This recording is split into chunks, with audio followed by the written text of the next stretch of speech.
2017 TET উত্তীর্ণ চাকরি প্রার্থীরা অপেক্ষা করে আছেন তাদের নিয়োগ কবে, এবং তার সাথে সাথে 2014 নট ইনক্লুডেড চাকরি প্রার্থীরাও তাদের চাকরির দাবিতে কোর্টে লড়ছেন। এমতো অবস্থায় পর্ষদের তরফ থেকে জানা গিয়েছিল নতুন শূন্যপদ 3936টি রয়েছে।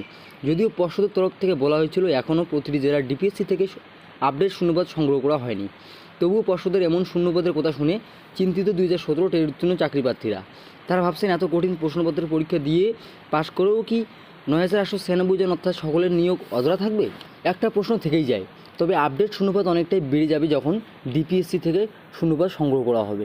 এছাড়াও এই মুহূর্তে যে খবরটি রয়েছে তাতে করে 2017 চাকরি প্রার্থীর সকলের অর্থাৎ 9896 জনেরই নিয়োগ হওয়ার সম্ভাবনা রয়েছে, কারণ শূন্যপদ আরও অনেক বাড়তে চলেছে।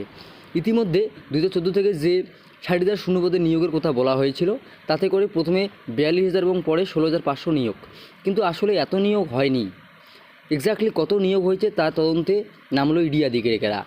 আপনারা ইতিমধ্যে জানেন 16,500 নিয়োগে মানিকবাবু বলেছিলেন 16,500 শূন্যপদে নিয়োগ সম্পূর্ণ হয়েছে, কিন্তু পরবর্তীতে আরটিআই করে দেখা গেল আরও 6,000 প্লাস শূন্যপদ ফাঁকা রয়েছে।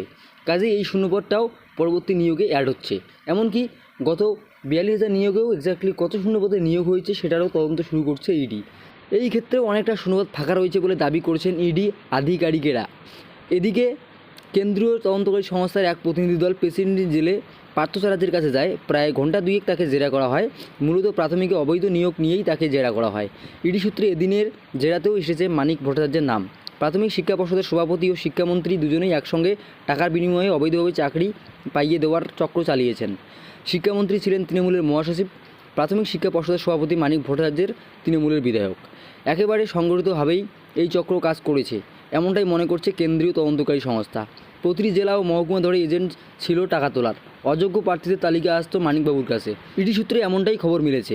এছাড়াও তৃণমূল সরকারের 11 বছরের শাসনকালে 3বার প্রাথমিকে টেট হয়েছে, যার মধ্যে প্রথম দুটি অর্থাৎ 2012 এবং 2014 শিক্ষক নিয়োগ হয়ে গিয়েছে।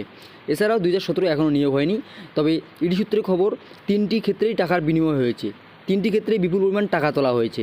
2014 প্রাথমিক টেটে কতজন পরীক্ষাতে উত্তীর্ণ হয়েছেন জানানো হয়নি সরকারের তরফে। প্রাথমিক শিক্ষা পর্ষদের পক্ষ থেকে বলা হয়েছিল 60,000 শূন্যপদ রয়েছে, পরীক্ষার্থী ছিল 17.5 লক্ষ। কতজন 60% বেশি নম্বর পেলেও তা পর্ষদের অজানা নয়। তাহলে কেন পাশের সংখ্যা গোপন রাখা হলো? সব দিক দিয়ে খতিয়ে দেখছে ইডি।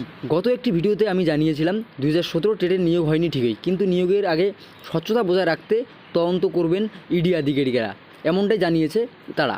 তবে এটা ঠিক 2017 টেট উত্তীর্ণ প্রার্থীদের সবার নিয়োগ সময়ের অপেক্ষা, এবং পুজোর আগেই ইন্টারভিউ রিলেটেড বিজ্ঞপ্তি আসতে চলেছে বলে জানা গিয়েছে।